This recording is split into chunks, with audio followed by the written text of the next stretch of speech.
Okay, guys, so this weekend at UFC 295, Jiri Prochazka takes on Alex Pereira for the light heavyweight championship of the world.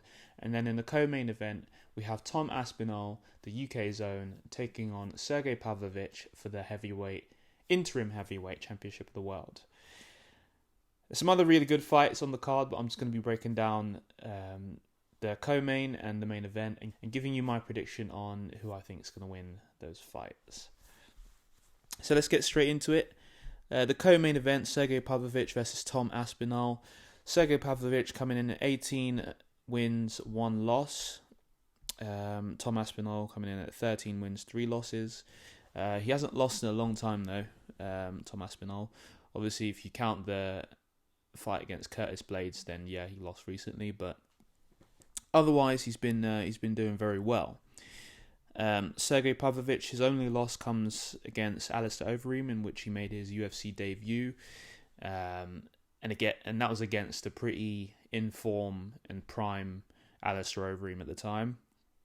So not going to take too much away from him for that loss there. He's been starching people ever since. So two incredibly in-form heavyweights going at it, and I'll tell you what, it's gonna be very interesting to see how this fight plays out, because both fighters have the ability to finish the fight at any moment. Like, they're both top tier finishers, and you've seen the record. I think everyone's heard about the record at this point, that both of them have the shortest fight time average in the UFC. I think Tom Aspinall's number 1 and Pavlovich number 2. That says it all, really. Do you know what I mean? This fight is going to be... I don't see it going past the first round, based on their history and previous fights. Now, that's not to say that it won't go past the first round. Do you know what I mean? It's entirely possible. I think if it does go past the first round, though, I'm going to lean towards Sergey Pavlovich a bit more.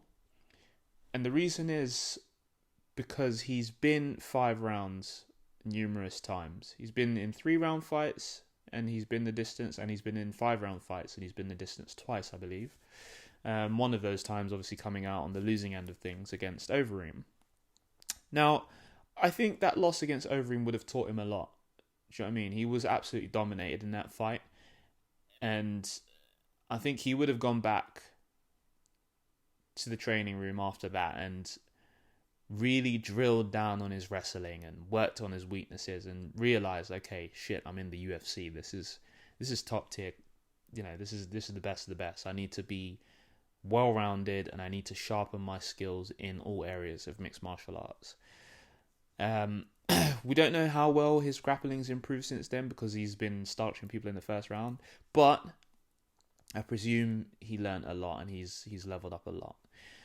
But anyway, I think that 5-round experience that Pavlovich has is going to pay dividends in this fight. It's almost like a safety net for him. If it does go past the first round, he's been there. He's felt that. He's had that experience of 5 rounds. So he's going to be able to deal with that adversity. I think with Tom Aspinall, what worries me a little bit is we've not seen him yet face adversity in the UFC. So we don't know how he deals with the situation as such. Like, how is he going to react if he gets rocked? How is he going to react if, he gets into those deeper rounds where fatigue starts to set in and, those punches start to sting a little more and, he's not as quick as he was in the first round. How's that all going to play out in the mind of Tom Aspinall? We don't know. But it's going to be interesting if we get to see those later rounds. I want to see how Tom Aspinall reacts, because I'll tell you this, if Tom wants to fight John Jones, he keeps calling for this John Jones fight. If he wants to fight John Jones, he needs to be tested. He needs to go 5 rounds. He needs to experience those championship rounds. Because if he does fight a John Jones, Jones is smart enough and he's technically savvy enough. He's got the defense to be able to survive the first round against Aspinall. I think he can deal with the power and wear him down, use his wrestling. I think he'll be able to manage that efficiently. But we don't know how Tom Aspinall does in those later rounds. yeah, that's where I think it's going to be very interesting how it plays out, whether it goes to the later rounds or not. Now, let's talk about the first round. I think my prediction, how I think this is going to go, I can really see. It's tough because it could go. It really could go either way. But I could see Tom Aspinall going for the takedown. I think he's going to have seen the Alistair Overeem footage from a long time ago and understand, okay, there's only so much one can level up their wrestling skills and submission skills in a space of time. Like, these people who, like the Khabibs, who've been doing it their whole lives, it's a solid base. It's going to be at the absolute top level, right? But those who start wrestling and grappling later on in their careers, it's a lot more difficult to bridge the gap. And I think where Tom's been doing jiu-jitsu for such a long time and wrestling for such a long time, he's going to have the advantage in that department, in my opinion. I think Tom's best route to victory is going to be to go for the takedown in the first round. Use his speed, his hand speed, use the kicks to set up a takedown. He's got blitzing speed. He's very, very quick for a heavyweight. Now, if he can use that speed to like throw out a 1-2 or something, shoot for a double leg takedown, I think he'll be able to get it. But the thing is, he's got to deal with the reach as well. It's going to be tough. It's going to be very tough. If he can get around the reach and get his hands on Pavlovich, get him down to the ground, I do favour Tom Aspinall to get the submission victory. I think his jiu-jitsu is just too slick. I honestly don't think Pavlovich will be able to survive on the ground against a Tom Aspinall. But that's the way I can see Tom Aspinall winning, if he is to win. He needs to get the takedown and get it early and get the submission win. Now, if the fight stays standing, I do favour Pavlovich for a number of reasons. I think he's got the power, clearly. He does have the reach as well, which I feel is very important here. Although Tom Aspinall does have the speed, he's going to have to deal with the reach. And it doesn't take much from Pavlovich to stun you. Do you know what I mean? One of those stiff jabs and he's going to have Tom Aspinall like, whoa, okay. He's going to be a lot more cautious. If Tom can't get the takedown early, I do favour Pavlovich to win in the stand-up department, and I do favour him to either knock him out in the first round, or, depending on how Tom deals with the adversity, we could see like a second round finish. But ultimately, I do think this fight is going to be decided very early. I don't see it going past the first round. I would like to, just to see how both fighters fight in those later rounds and how their skill set evolves over the course of the fight. But I just think both are too dangerous and too skilled in their disciplines, and they'll be able to. One's going to be able to impose their will on the night, and I honestly think it's going to be Aspinall. It's going to be Aspinall. It's razor close. I'm going to give this fight 51-49. That's how close it is. 51-49 in favour of Aspinall. I think he's going to be able to get the takedown in that first round and submit Sergey Pavlovich and get him out of there. Okay, so that's the co-main event done. Now the main event. Boy. This one is an absolute banger of a fight. I cannot wait to see this. Like, it's almost sad for me. It's a bit bittersweet because it's like I like both fighters. I really, really enjoy watching both fighters. Their styles of fighting are just so entertaining to watch. On one hand, you have Alex Pereira, the absolute knockout machine, technical, one of the best kickboxers we've ever seen. And some people say he is the best kickboxer on the planet. But on one hand, we have him. On the other hand, we have Jiri Prochazka, the absolute chaotic assassin samurai that he is. He is just so entertaining to watch. Like his style. Who else fights like him? There is no one else that fights like him. And I think just putting these two together in an octagon it's gonna be mass entertainment for everyone. If you could tell a friend who wondered what UFC is like, what fight should I watch? Tell them this is the fight to tune in for. If you have that friend who's on the ropes or who's unsure about UFC, or they're like, oh man, boxing's better, oh UFC, tell them to tune into this fight because this is going to be fireworks. Now let's get into the breakdown. So again, this is another super close fight for me. I think both fighters again have the capability to finish the fight at any instant. Pereira just takes one clean left hook and it's game over. And then with Prochazka, I think with Prochazka, it doesn't just take one, but he's more of a juggernaut. He'll brutalize you over the course of the fight. Like, it's non-stop, relentless pressure and concussive shots he's throwing. Do you know what I mean? He just is damage. Everything he throws is damage. Emotional damage. It's a nightmare to fight against him. Like, I can just imagine you watch footage of him and you know, okay, all right, I'm preparing for this. He leaves his chin out in the air a bit and blah, blah, blah. You can hit him. But then when you get in there, it's like you're fighting a whirlwind. You don't know what he's going to do. He's so unpredictable. But it's going to be interesting in this fight because following his injury, obviously of the shoulder, and we've heard him talk about his previous fight with Glover and him saying that he's deleted that style completely. He thought it was awful. He fought horrendously. And his words were that he's deleted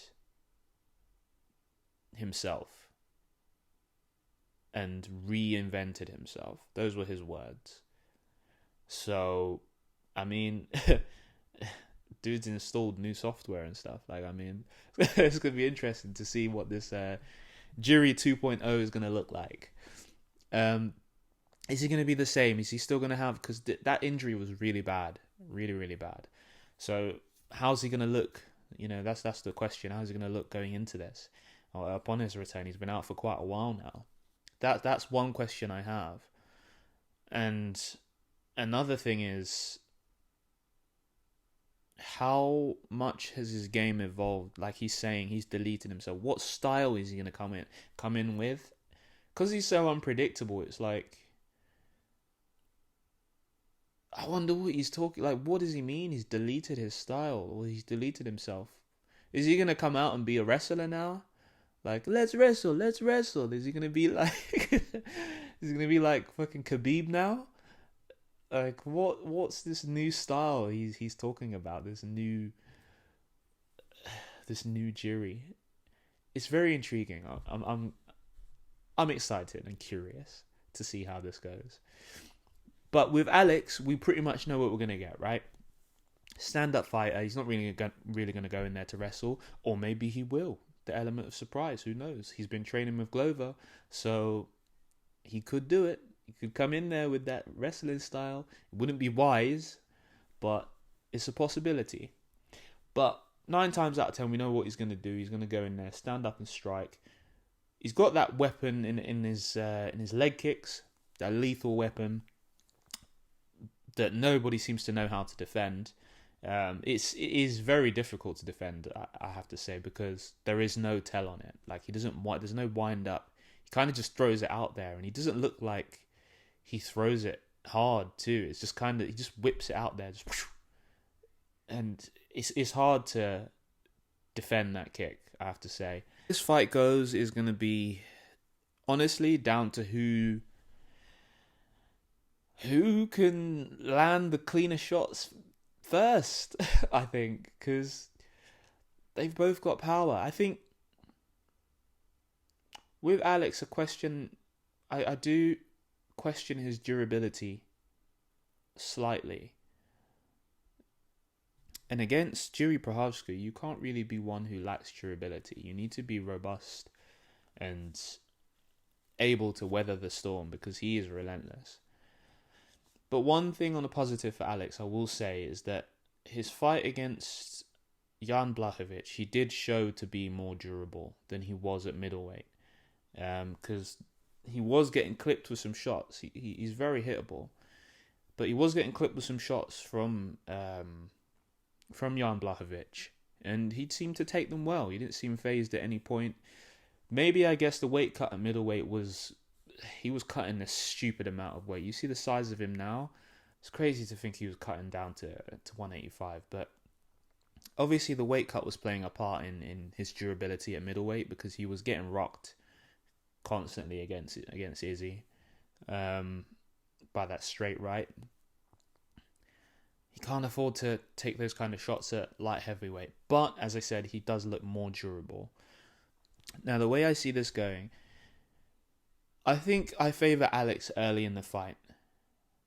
Whilst he's fresh, whilst he's powerful, to be fair, he packs his power all throughout the fight. He knocked out Izzy in the last round.